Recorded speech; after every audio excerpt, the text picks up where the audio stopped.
अस म्हणता, माते कशाचे भय, रामा जाईन ज्या स्थळी सुख घना, होईल तेथे जय. रामाया भुवनात्रयी तुझ विणा, नाही तुझा तारक. रामा तू सकलार्थ पूर्ण करीशी, तू तात मी बालक. सुखा सारिखे पूर्ण वैराग्य ज्याचे, वसिष्ठापरी ज्ञान योगेश्वराचे. कवी वाल्मिकी सारिखा मान्य ऐसा. नमस्कार माझा सद्गुरु रामदासा. मला वाटते अंतरी त्वा वसावे, तुझ्या दासबोधासी त्वा बोध व्हावे. अपत्यापरी पाजवी प्रेम रसा, महाराजया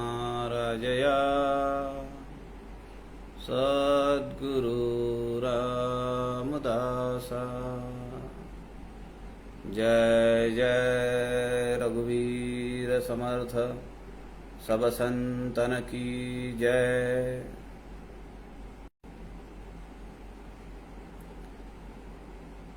सज्जन हो नमस्कार.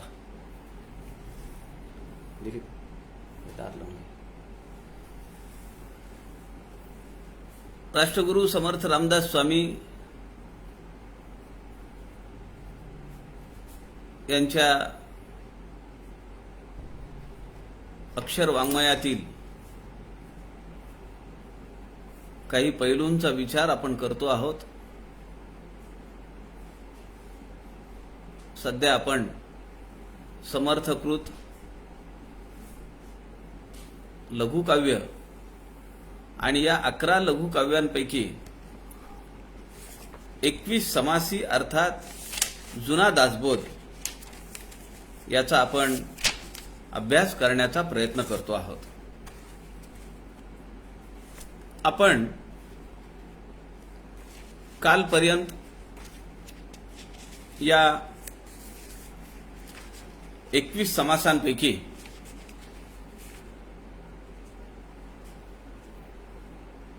सहावा समास काल आपण त्याचं निरूपण संपवलं. समर्थ रामदास स्वामींनी शिष्याच्या मनामध्ये मानवी जीवनाची क्षणभंगुरता, त्यातली अशाश्वतता, त्यातलं मिथ्यत्व हे सगळं समजावून सांगितलं. त्याच्या अंतःकरणामध्ये वैराग्य भाव प्रकट केला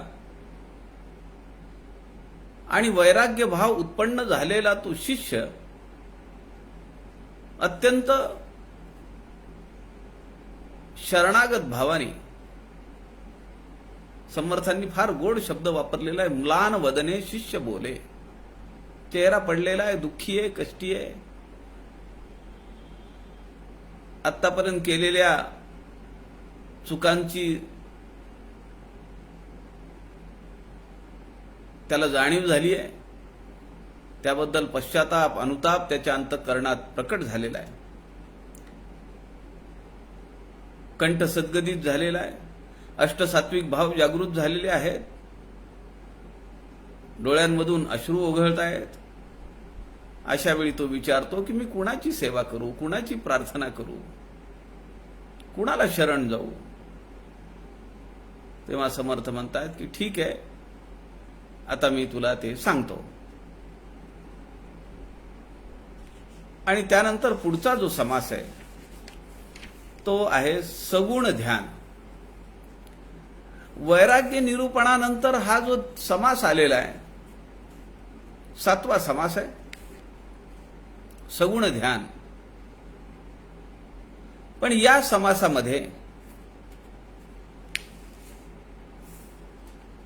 भगवंताच्या सगुण ध्यानाचं वर्णन करणाऱ्या केवळ 5 ते 6 ओव्या आहेत.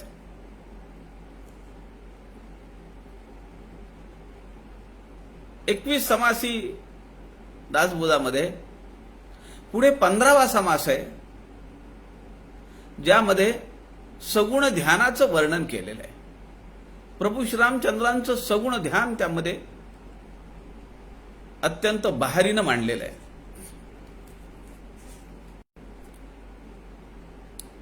आपण पाहिलं वैराग्य निरूपण हा समास आताच्या म्हणजे नवीन दासबोधामध्ये 3ऱ्या दशकातला 10वा समास आहे आणि 4था दशक हा 9वीदा भक्तीचा आहे. त्यामुळे तिथं बरोबर ते लागू पडतं की शिष्याने विचारलं मी काय करू, कशी उपासना करू, कुणाला शरण जाऊ. आणि पुढचा जो दशक येतो तो 4था दशक येतो. 4थ्या दशकामध्ये समर्थांनी 9वीदा भक्तींचं वर्णन केलेलं आहे.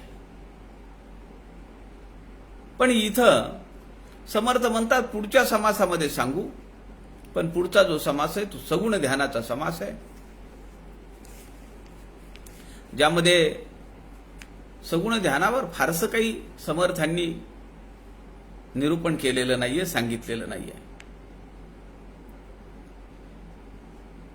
या 7व्या समासामध्ये जुना दासबोध 21 समासी दासबोधामध्ये समर्थ आपल्याला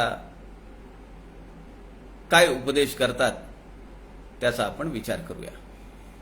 श्रीराम समर्थ श्रीराम.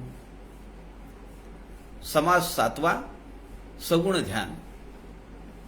ऐकोनी भाविकाचा प्रश्न, स्वामी देती प्रतिवचन, तेची आता श्रोते जन, परिसोतका श्रीराम. देव घननीळ सावळा, मुकुट कुंडले मेखळा, रुळे वैजयंती माळा, आणि पितांबरू श्रीराम. ऐसा शेष शयनावरी, क्षीरसागरी निद्रा करी, शंखचक्र गदाधारी, लक्ष्मी सहित श्रीराम. तोची मूळ पुरुष एक, त्यापासूनी अवताराधिक, 10 अवतार अनेक, अंशमात्रे होती श्रीराम. ऐसा हा बोलिला विष्णू, आणि कैलाशी त्रिनयनू, उभयता एकची तनू, भिन्नत्व नाही श्रीराम. असो हरी मिळोन हर, की तो सिंधू जेचावर, हे मुख्य देव इतर, अंश याचे श्रीराम. एक सागरी एक कैलासी, याची भेटी होईल कैसी, भेट झालिया जीवासी, कोण गती आहे श्रीराम. एका भावार्थासाठी देव लागे भक्ता पाठी, भाव नसता जग जेठी, प्राप्त नाही श्रीराम. शिष्य म्हणे गुरुदेवा, भाव तरी कोठे धरावा, कोण उपाव करावा, भाव धरुणी श्रीराम. समर्थ या समासामध्ये म्हणतायत ऐकोणी भाविकाचा प्रश्न, स्वामी देती प्रतिवचन. मागच्या समासामध्ये प्रश्न विचारला, शिष्याचा प्रश्न आहे, कैसे करावे भगवत भजन, कोठे ठेवावे हे मन, भगवत भजनाचे लक्षण मज निरोपावे, ऐसा म्लान वदने बोले, धरिले सुदृढ पाऊले, कंठ सद्गदित गळाले अश्रुपात दुःखे. अत्यंतिक दुःख झालं त्याला. त्यांनी सद्गुरूंची पाऊलं घट्ट धरली, त्यावर डोकं ठेवलं, ओघळणाऱ्या अश्रूंनी त्या चरणांचा अभिषेक केला. आता वैराग्य प्राप्ती झालेली आहे, वैराग्याची ठेंगी पेटलेली आहे असं सद्गुरूंनी ओळखलं. आणि समर्थ या ठिकाणी सांगतायत, तेच आता श्रोतेजन परिसोत का. मागच्या समासात विचारलेला प्रश्न आहे, त्याचं मी आता उत्तर देतो. सगळ्यांनी सावधपणे ऐका असं समर्थ सांगतायत. आणि पुढच्या ज्या 6 ओव्या आहेत, 7 ओव्या आहेत, या 7 ओव्यांमध्ये हरिहराचं ऐक्य समर्थांनी पटवून दिलेलं आहे. हे विशेष आहे. आपण त्या काळामध्ये जाऊन पाहिलं पाहिजे की शैव आणि वैष्णवांमध्ये आत्यंतिक द्वेष निर्माण झाला होता. म्हणजे असं सांगतात की वैष्णव घरातल्या ज्या स्त्रिया होत्या त्या सारवण घालत असताना आडवा हात सारवायच्या नाहीत, अशा आडव्या हाताने नाही सारवायच्या, त्या उभ्या हाताने सारवायच्या. असं आडवा जर केला तर तो गंध दिसतो कपाळावर, आणि तो शैवांनी मांडलेला गंध आहे असा आडवा. कपडे शिवले असं म्हणायचं नाही, कपडे वैष्णवले असं म्हणायचं. इतका टोकाचा अतिरेक त्या काळामध्ये समर्थांनी अनुभवलेला आहे. आणि समर्थांनी त्यांच्या वाङ्मयामध्ये, त्यांच्या करुणाष्टकांमध्ये, त्यांच्या मनाच्या श्लोकामध्ये, दासबोधामध्ये अनेक ठिकाणी हे हरिहरांचं ऐक्य निर्माण व्हावं यासाठी प्रयत्न केलेले आहेत. असा द्रष्टा संत 350 वर्षापूर्वी आपल्याला शोधून सापडणार नाही. किती वेगळे वेगळे आयाम आहेत समर्थांच्या जीवनामध्ये. कुणाकुणाचं त्यांनी ऐक्य घडवलं, राजकारणामध्ये ऐक्य घडवलं. जी मंडळी महाराजांच्या विरुद्ध होती, छत्रपती श्री शिवाजी महाराजांच्या विरुद्ध होती, त्यांची मन वळवण्याचा प्रयत्न समर्थांनी केलेला आहे. त्यामध्ये मुख्य उदाहरण आपल्याला चंद्रराव मोऱ्यांचं देता येईल जवळीच्या. समर्थ पुढे वर्णन करतायत, कुणाचं सगुण ध्यान करायचंय, रामाचं करायचंय. तो विष्णूचा अवतार आहे. देव घन नीळ सावळा, मुकुट कुंडले मेखळा, रुळे वैजयंती माळा, आणि पितांबरू श्रीराम. ऐसा शेष शयनावरी, क्षीरसागरी निद्रा करी, शंख चक्र गदाधारी, लक्ष्मी सहित श्रीराम. तो कसा आहे, तो भगवंत कसा आहे, त्याचं वर्णन या 2 ओव्यांमध्ये. हे विष्णूचं वर्णन आहे. देव घननीळ सावळा. राम कसा आहे, सावळा आहे. राम समर्थांचा अभंग प्रसिद्ध आहे, राम सावळा. देव घननीळ सावळा. घन म्हणजे आकाश, घन म्हणजे ढग. त्या ढगांमध्ये पाणी असताना तो जो रंग येतो तो निळा रंग आहे. आपण अनेक ठिकाणी जातो, राम लक्ष्मण सीतेचं मूर्तींचं दर्शन घेतो. त्या संगमरवरी दगडाच्या असतील तर बऱ्याच ठिकाणी त्या एकाच दगडापासून या 3 मूर्ती केलेल्या असतात. अगदी चाफळला सुद्धा या 3 मूर्ती संगमरवरी दगडाच्या आहेत. पण तुम्ही जर काही ठिकाणी गेलात, तिथल्या मंदिरांमधल्या मूर्तींचं वैशिष्ट्य तुम्हाला नजरेने निहाळावं लागेल, सूक्ष्म दृष्टीनं पाहावं लागेल, तर तुमच्या लक्षात येईल. नेहमीप्रमाणे आपण गाभाऱ्यात गेलो, डोळे मिटले, नमस्कार केला, डोकं टेकवलं, नाक घासलं आणि बाहेर पडलो, आपल्याला नाही फरक लक्षात येणार. पण काही ठिकाणी राम जो आहे तर त्याला तो पांढरा संगमरवरी दगडच आहे, परंतु त्याला निळी झाक आहे.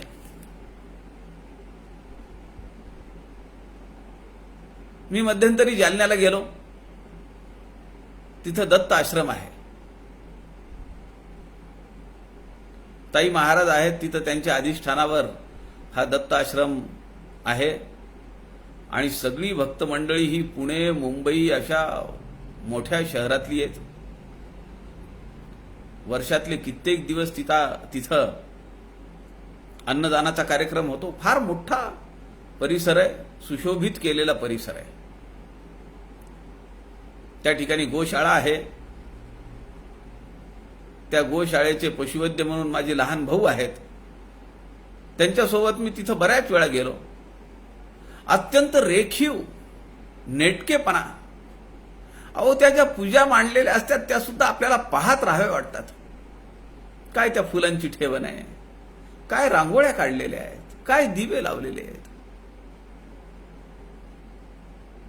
आहे दत्त आश्रम, पण मध्यभागी अगदी 3, 3.5, 4 फुटांच्या राम, लक्ष्मण, सीतेच्या मूर्ती आहेत. त्या मूर्तींचं हे वैशिष्ट्य आहे. अजूनही 1-2 ठिकाणी माझ्या ते लक्षात आलेले, पण आता आठवत नाहीये. पण रामाची मूर्ती दगड तोच आहे साधारण, की त्याच दगडातून त्या तिन्ही मूर्त्या कोरलेल्या आहेत, घडवलेल्या आहेत. पण रामाच्या मूर्तीला मात्र निळी झाक आहे. तो काळा नाहीये, घन निळा आहे. देव घननीळ सावळा, मुकुट कुंडले मेखळा.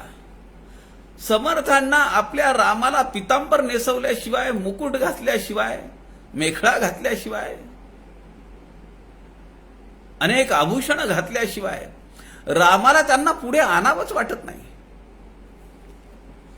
समर्थ एका अभंगामध्ये म्हणतात, रूप सावळे आमुचे जीवन राम. रूप कसं आहे? सावळ आहे. रूप सावळे आमुचे जीवन राम, रूप सावळे आमुचे जीवन राम. तो सावळा, तो जो राम आहे, तो आमचं सर्वस्व आहे.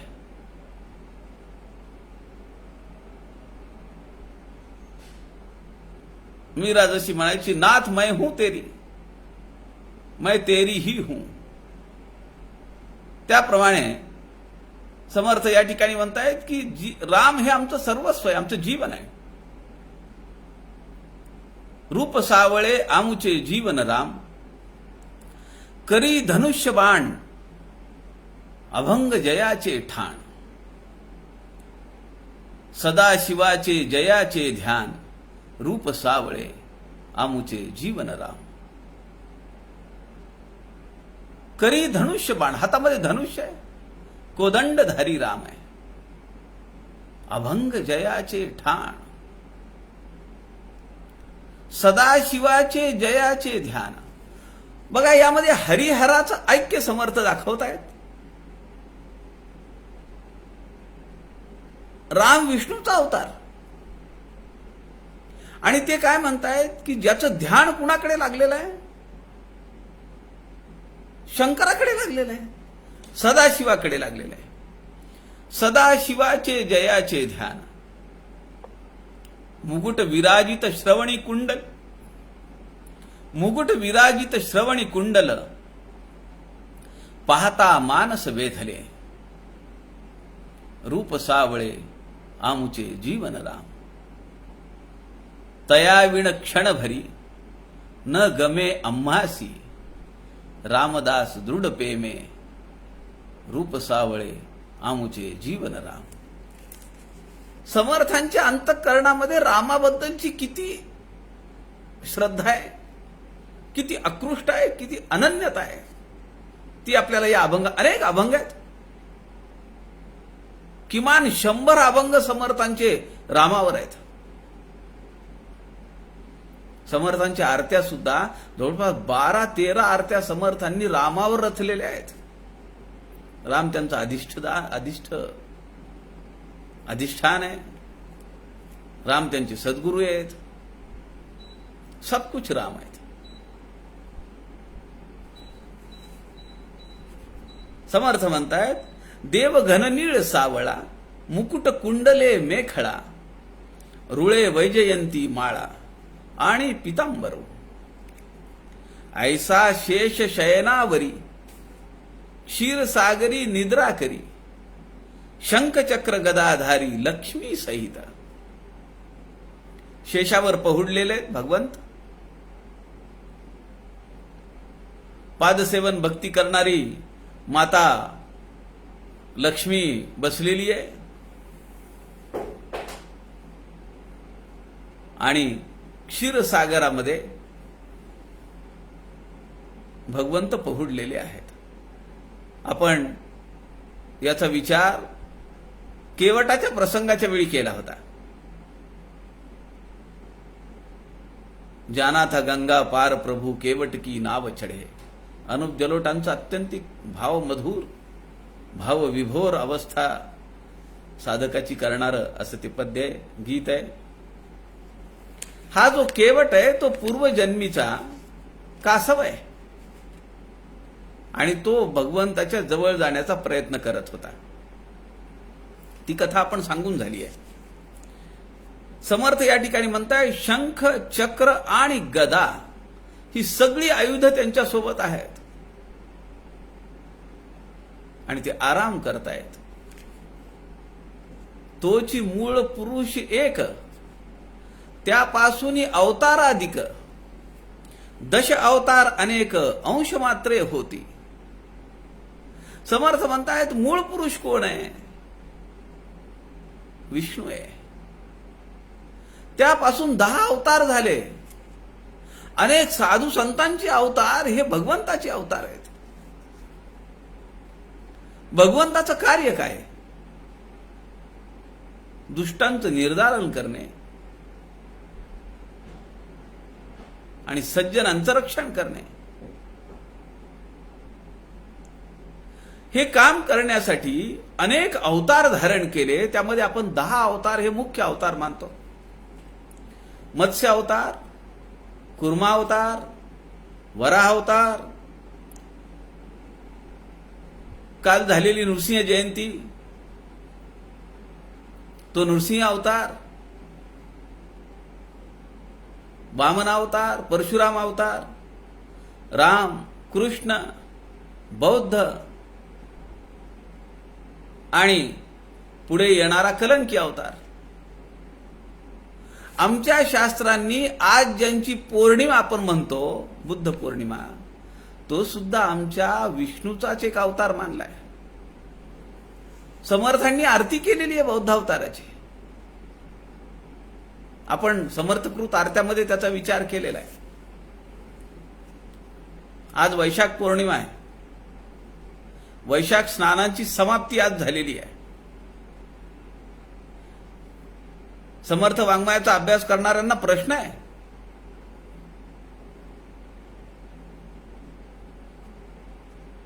3 स्नानांची माहिती द्या. वैशाख स्नान, कार्तिक स्नान, माघ स्नान. हे स्नान केव्हा करायचं? या स्नानाची फळप्राप्ती काय आहे? आणि हे स्नान करत असताना कुठली साधना करावी? हे सगळं अपेक्षित आहे त्या प्रश्नामध्ये. परमपूजनीय अक्का स्वामी वेलणकरांनी किती उदात्त हेतू ठेवलेला आहे समोर. उत्कट साधक तयार व्हावा हे अंततो गत्वा ध्येय दासबोध सखोल अभ्यास उपक्रमाचं. उत्कट साधक तयार होण्यासाठी त्याला या गोष्टींची माहिती पाहिजे. वैशाख स्नान म्हणजे काय? कार्तिक स्नान म्हणजे काय? माघ स्नान म्हणजे काय?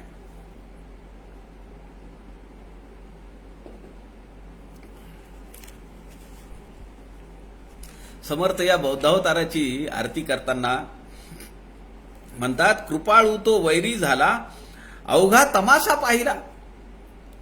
समर्थांची पोटतिडीक त्या आरतीमध्ये जागृत आहे, ती आपल्या दृष्टीला पडते.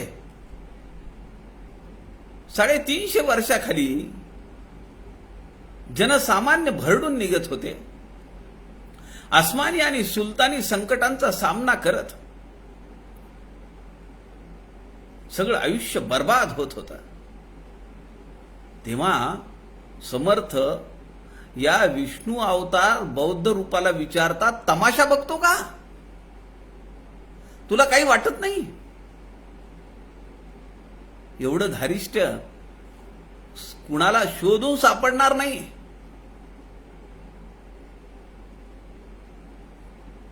तुकाराम महाराज एका ठिकाणी म्हणतात, माझे पाय तुझी डोई, विठ्ठलाला म्हणतात.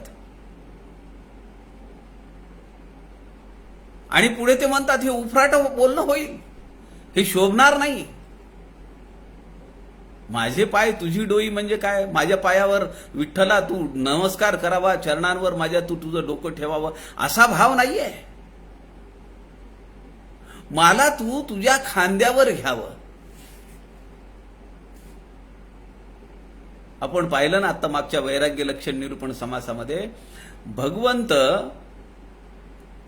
कडेवर घेऊन भवसागर पार करून नेतात. भक्ताचा भवसागर पार करून नेण्यासाठी ते भक्ताला आपल्या कडेवर घेतात. बाळाप्रमाणे, आपल्या अपत्याप्रमाणे समजतात. अजून लहान अपत्य असेल तर ते खांद्यावर बसवतात. आपण आपल्या नातवाला बसवत नाही का? खांद्यावर बसवतो, डोक्यावर बसवतो. मग त्याला आपल्या केसांच्या गुदगुल्या व्हायला लागल्या, तो जास्त हसायला लागला की आपण अजून 2-2, 4-4 वेळा बसवतो. आपल्याला तेव्हा काही वाटतं का त्याचे पाय आपल्याला लागतायत म्हणून? आणि कुणी साधारण एखाद्याचा पाय लागला तर आपल्याला किती संताप येतो. पण तेव्हा ते पाय आपल्या अंगा खांद्यावर पडावेत म्हणून आपण आसुसलेले असतो. तुकाराम महाराज त्यांच्या अभंगामध्ये विठ्ठलाला म्हणतात, माझे पाय तुझी डोई. आणि तू का नाही घेणार? आग्रहाने विचारतात, हट्टाने बोलतात. मी तुझा नामजप करतोय, ती साधना करतोय, ते सूत्र माझ्या हातात आहे, तू का नाही घेत मला तुझ्या डोक्यावर, खांद्यावर? अशा अर्थाने तो अभंग आहे. या ठिकाणी समर्थही थोडे तळमळीनं चिडून बोलतायत. कृपाळू तो वैरी झाला, अवघा तमाशा पाहिला. अरे तू कृपाळू आहेस ना, तू कृपा केली पाहिजे भक्तांवर. तू तो वैरी झाला, तू त्यांच्याकडे लक्ष पण देत नाही. त्यांचे कष्ट, त्यांचे दुःख निघावेत, काढावेत, हे तर बाजूलाच राहिलं. तू त्यांच्याकडे पाहत पण नाही. न्यायनीती बुडाली, बरी आठवण केली. कशाला आला तू? आठवण ठेवून आला? कशासाठी आला? बरी आठवण केली. दास म्हणे कैचा धीर, देव झाला बधीर. काय शब्द वापरलाय समर्थांनी. आज बौद्ध पौर्णिमा आहे. देव बधीर झाला का काय? त्यांनी डोळे मिटून घेतले. एवढी सामान्य जनता खिचपत पडलेली आहे, सर्वनाश ओढवलेला आहे, आणि त्याला त्याचं काही वाटत नाही. असा प्रश्न समर्थांनी बौद्धावताराच्या दशावतारातील एका अवतारासाठी एक आरती समर्थांनी केली आहे. समर्थ म्हणतात, तोची मूळ पुरुष एक, त्यापासून अवताराधिक, दश अवतार अनेक, अंश मात्रे होती. बाकीचे जे अवतार आहेत ते अंश रूपाने आहेत. काही पूर्ण अवतार आहेत. राम आणि कृष्ण हे पूर्ण अवतार आहेत. अंश अवतार आहेत, आयुध अवतार आहेत, वस्त्रावतार, वस्तुरूपाने अवतार आहे भगवंताचा. पुढे समर्थ म्हणतात, ऐसा हा बोलीला विष्णू आणि कैलाशी त्रिनयनू. हे सगळे अवतार कुणी घडवले? विष्णूनी घडवले. हा विष्णू कुठे आहे? क्षीरसागरी आहे, समुद्रात आहे. आणि दुसरा महत्वाचा देव कुठे आहे? तो आहे कैलाशामध्ये, त्रिनयनी सदाशिव चिंतितसे देवदेवा. ऐसा हा बोलिला विष्णू आणि कैलाशी त्रिनयनो, उभयता एकची तनु भिन्नत्व नाही. हरिहराचं ऐक्य समर्थांना दाखवून द्यायचं आहे. का भांडता तुम्ही लोक? शैव आणि वैष्णवांमध्ये असलेलं तेढ समर्थांना या ठिकाणी जाणवलं. समर्थांचं वय किती आहे? 20-21 वर्षाचं वय आहे. दासबोध कधी सांगितला हा? तपाचरणाच्या काळामध्ये टाकळीला सांगितलेला दासबोध आहे. तेव्हा समर्थांना काय जाणवलं असेल, किती त्यांच्या मनाला वेदना झाल्या असतील. त्यांना तो संदर्भ आठवला आणि ते बोलता बोलता हे बोलून गेले. ऐसा हा बोलिला विष्णू आणि कैलाशी त्रिनयनो, उभयता एकची तनु भिन्नत्व नाही. दोघांमध्ये कुठेही भाव नाही, भेद नाही. का भांडायचा आपण? हरिहरांचं ऐक्य दाखवण्याचा समर्थांनी या ठिकाणी प्रयत्न केलेला आहे. असो हरी मिळो निहर, की तो सिंधुजेचा वर.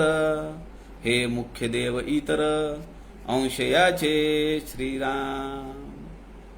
शंकरांनी विष्णूच्या पायातील गंगा आपल्या डोक्यावर धारण केलेली आहे. किती ऐक्य आहे दोघांमध्ये, आणि आम्ही मात्र भांडत बसतो. आजही हे चित्र आपण पाहतो का नाही?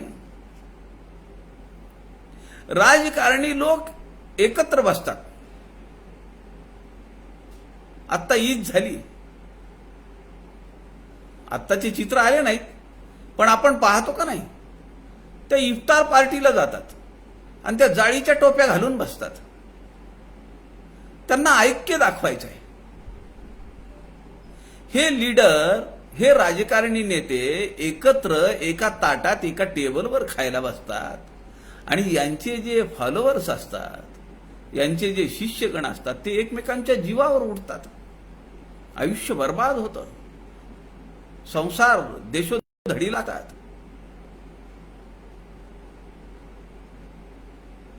तसं शैव आणि वैष्णवांमध्ये घडत होतं.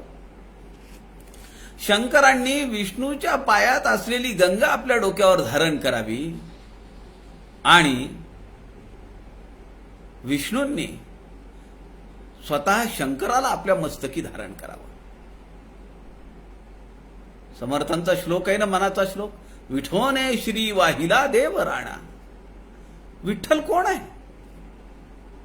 विष्णू रूप आहे. विष्णूंनी आपल्या डोक्यावर, तुम्ही कधी पंढरपूरला जाऊन सूक्ष्म निरीक्षण करून पाहिलंय? आषाढी कार्तिकी वारीच्या वेळी त्या विठ्ठलाचं सगळं ते आयुध काय काय आहेत, त्याच्या हातात काय काय आहे, पायाखाली काय आहे, सगळं दाखवतात. कानातली कुंडल काय आहेत, काय नाही, हे सगळं वैभव त्या ठिकाणी ते दाखवतात.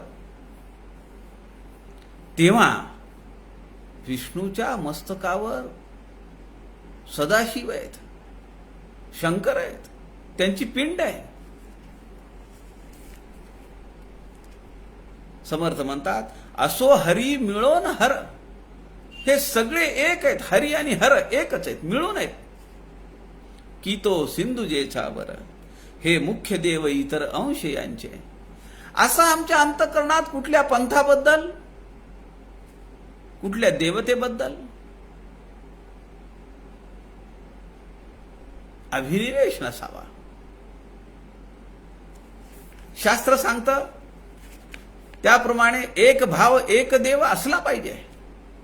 परंतु दुसऱ्या पंथाचा, दुसऱ्या देवाचा, दुसऱ्या संप्रदायाचा दुस्वास का करायचा?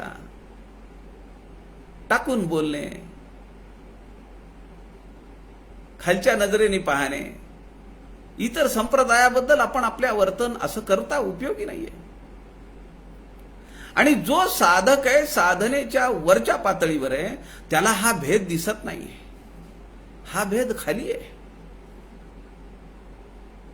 माऊली ज्ञानेश्वरीमध्ये म्हणते, हे विश्वची माझे घर.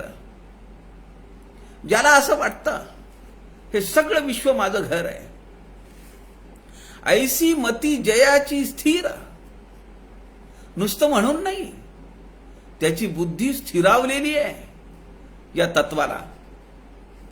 किंबहुना चराचर आपणची झाला, या विश्वातलं चर आणि अचर.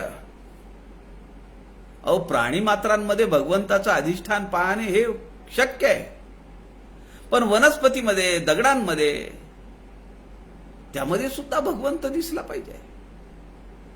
किती उच्च कोटीची साधना आहे ही.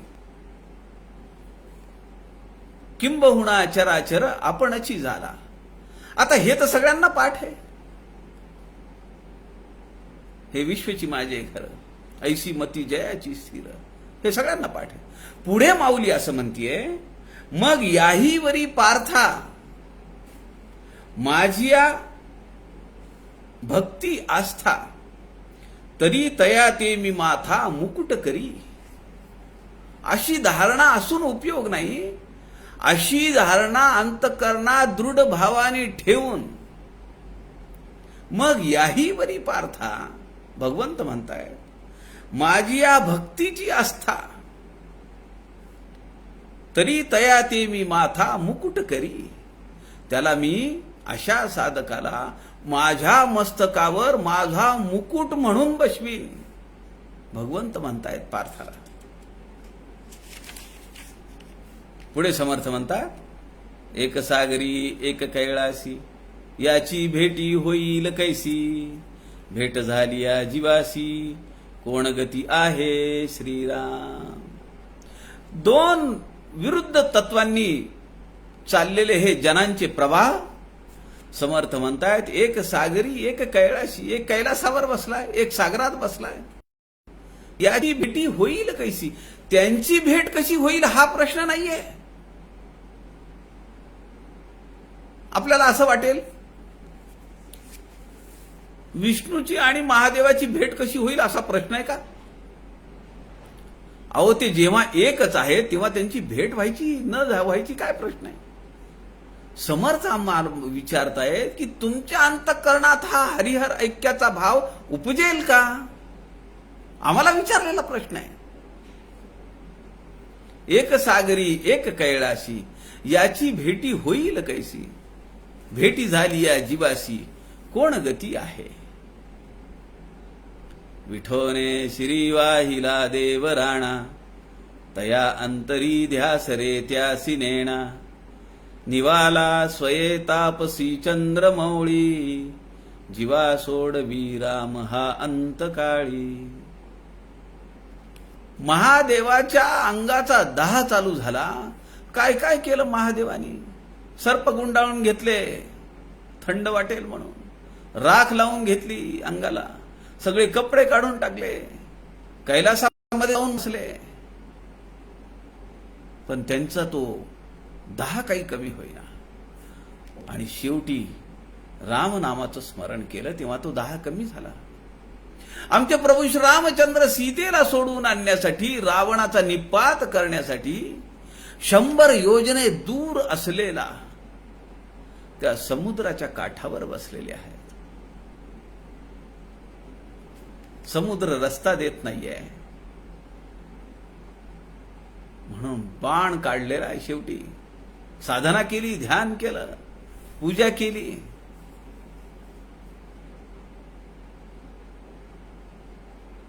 तेडी उंगली करे बगैर घी नहीं निकलता, त्याप्रमाणे शेवटी बाण काढावा लागला. सागर हात जोडून पुढे उभा राहिला. प्रभू श्रीरामचंद्र म्हणाले, आता या ठिकाणी सदाशिवाचं पूजन केलं पाहिजे, देवादिदेव महादेवांचं पूजन केलं पाहिजे. म्हणून रामेश्वराचं पूजन आहे. एकीकडे सदाशिव आपल्या अंगाचा दाह थांबवण्यासाठी किंवा भगवती पार्वती मातेला त्या रामाचं महत्व सांगतात, अहो रात्र नामस्मरण करत. आणि इकडे श्रीरामचंद्र त्या महादेवाचं स्मरण करतायत, त्यांची पूजा करतायत. असं ऐक्य आमच्या अंतःकरणात होईल का? चराचराविषयीच ऐक्य आमच्या अंतःकरणात होईल का? एखादा साधक आहे आणि एखादा पातकी आहे, त्यांच्याबद्दलचं ऐक्य आमच्या अंतःकरणात होईल का? एक समर्थ संप्रदायाचा आहे आणि एक समर्थ संप्रदायाचा द्वेष्ट आहे, या दोघांबद्दलचं ऐक्य आमच्या अंतःकरणात निर्माण होईल का? असा प्रश्न समर्थांनी इथे विचारलाय. भेटी झाली या जीवाशी कोण गती आहे? अरे मग पुन्हा त्याला कोण थांबवू शकतो? एका भावार्थासाठी देव लागे भक्ता पाठी, भाव नसता जग जेठी प्राप्त नाही श्रीराम. तो ऐक्य भाव तुमच्या अंतःकरणात आहे का? तो कधीतरी बाहेर पडतो का? कधीतरी आमच्या आचरणात दिसतो का? कधीतरी आमच्या बोलण्यात येतो का? कधीतरी आमच्या वागण्यात प्रकट होतो का? आणि तो जर होत असेल, कधीतरी नव्हे, तो कायम प्रकट असला पाहिजे. त्या भावार्थासाठी, एका भावार्थासाठी देव लागे भक्ता पाठी. भगवंत स्वतः अशा साधकाच्या पाठीमागे लागतो, त्याला शोधत येतो. देव लागे भक्ता पाठी, भाव नसता जग जेठी प्राप्त नाही. आणि हे सगळं घडण्यासाठी मनात, अंतःकरणामध्ये श्रद्धा पाहिजे. समर्थ मनाच्या श्लोकामध्ये म्हणतात, घनश्याम हा राम लावण्य रूपी. किती सुंदर आहे तो घनश्याम. इथं शब्द वापरलाय घननीळ. घनश्याम हा राम लावण्य रूपी, महाधीर गंभीर पूर्ण प्रतापी. काय त्याचा प्रताप आहे, काय त्याचा महिमा आहे, पूर्ण आहे.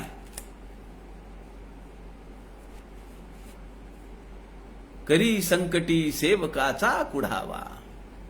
जेव्हा आपला सेवक, जेव्हा आपला भक्त, जेव्हा आपला साधक अडचणीत आहे, संकटात आहे, तेव्हा तो धावून येतो. समर्थ म्हणतात, एका भावार्थासाठी देव लागे भक्ता पाठी. तो धावत येतो. करी संकटी सेवकाचा कुढावा, प्रभाते मनी राम चिंतित जावा.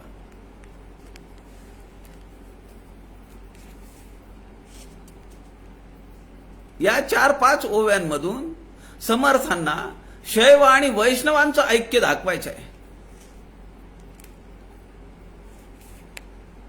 पुढे समर्थ म्हणतात 9व्या दासबोधामध्ये, जैसा भाव जयापाशी तैसा देवतयापाशी, जाणे भाव अंतरसाक्षी प्राणीमात्रांचा श्रीराम.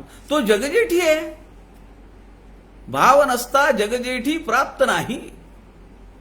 कुणाच्या अंतःकरणात किती भाव आहे हे त्याला सगळं समजतं. ठकासी होय महाठक. आपण मागच्या समासामध्ये पाहिलंय, तो महाचतुर आहे.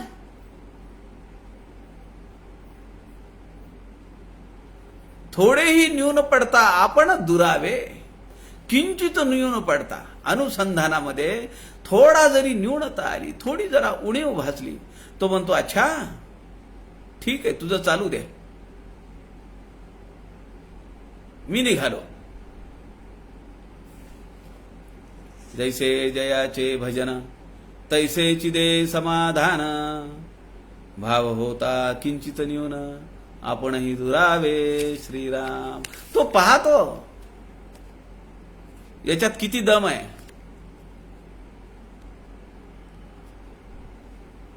शिष्य म्हणे गुरुदेवा, भाव तरी कोठे धरावा, कोण उपाव करावा, भाव धरुनी श्रीराम. भाव म्हणजे श्रद्धा. आता शिष्याचा प्रश्न आहे, देवा, स्वामी, सद्गुरू, आता मला सांगा की मी कोठे भाव धरावा, भाव तरी कोठे धरावा, कोण उपाव करावा, कोणती भक्ती करावी, कोणती उपासना करावी श्रद्धेने, ते तरी मला तुम्ही सांगा. समर्थ दासबोधामध्ये म्हणतात, एक गुरु एक देव, कोठे तरी असावा भाव, भावार्थ नसता वाव, वाव म्हणजे व्यर्थ, सर्व काही. अंतःकरणात भाव नसताना केलेलं कर्म याला काहीही अर्थ नाही. आमच्या अंतःकरणात तो भाव उपजला पाहिजे. परवा आपण सुनील दादांच्या पुण्यस्मरणानिमित्त जो कार्यक्रम घेतला, आदरणीय प्राध्यापक शिरीष लिमये आपल्याला सांगत होते की सुनील दादा नैवेद्य दाखवताना ते ताट भगवंताच्या ओठापर्यंत न्यायचे.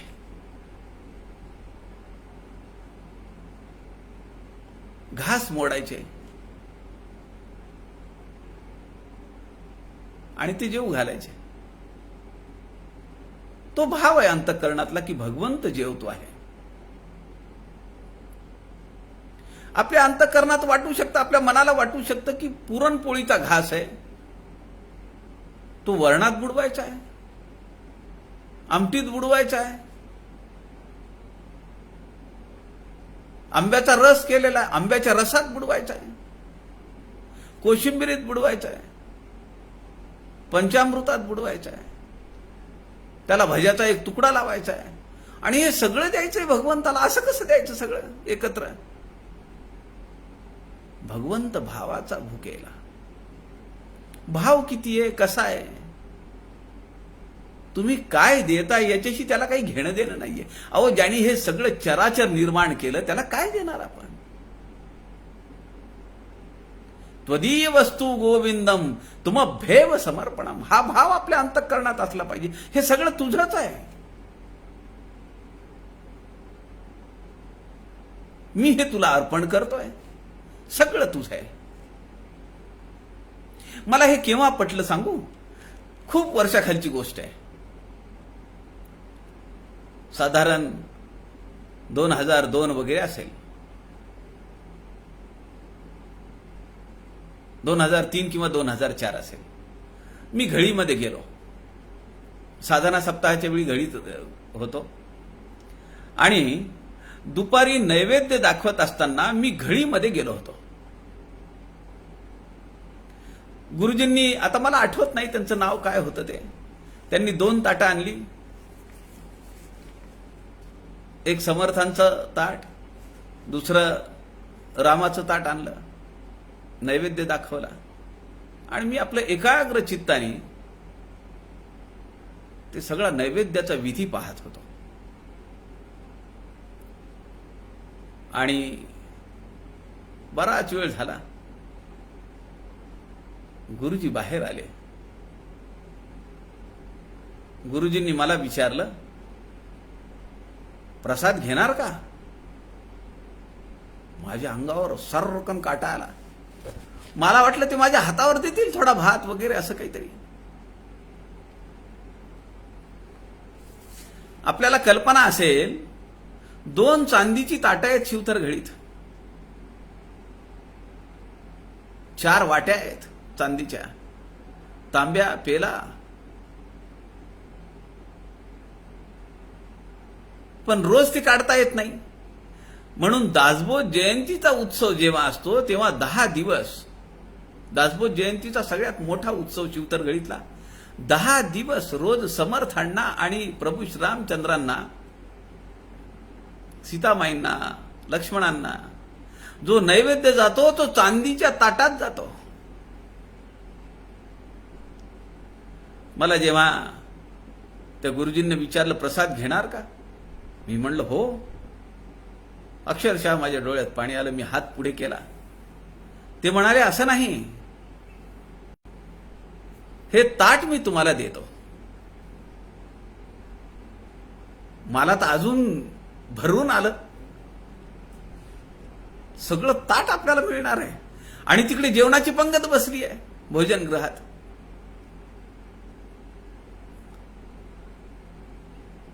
गुरुजींनी अट घातली.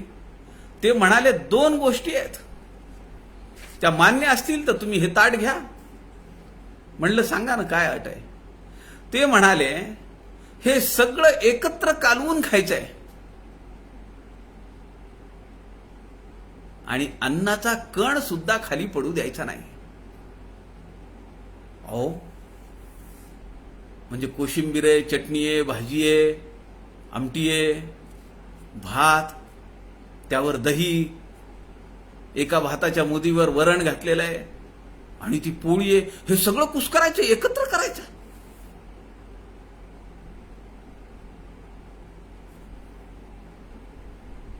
पण आधाशासारखं मी ते ताट घेतलं.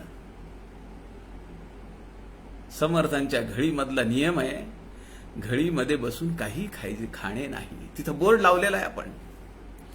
पण समर्थांनी काय त्यांना आज्ञा दिली, काय सांगितलं माहिती नाही. पण त्या गुरुजींनी 2003-2004च्या दरम्यानची ही घटना आहे. त्या 2 ताटांपैकी मला एक ताट दिलं. मी ते सगळं एकत्र केलं आणि त्यांच्या आदेशाप्रमाणे अन्नाचा कण खाली न सांडता तो सगळा प्रसाद मी आधाशासारखा खाल्ला. फक्त एक घास राहिला. कुणाचं नशीब कसं असतं माहिती नाही, पण तो घास त्या समर्थ भक्ताला, तो प्रसाद समर्थ प्रसादाला मिळाला. असा प्रसाद आपल्या जीवनामध्ये वारंवार मिळावा ही समर्थांना प्रार्थना करतो. आपल्या सगळ्यांच्या हृदयस्थ परमेश्वरास वंदन करतो. झालेली सेवा समर्थ रामदास स्वामींच्या चरणी अर्पण करतो. जय जय रघुवीर समर्थ.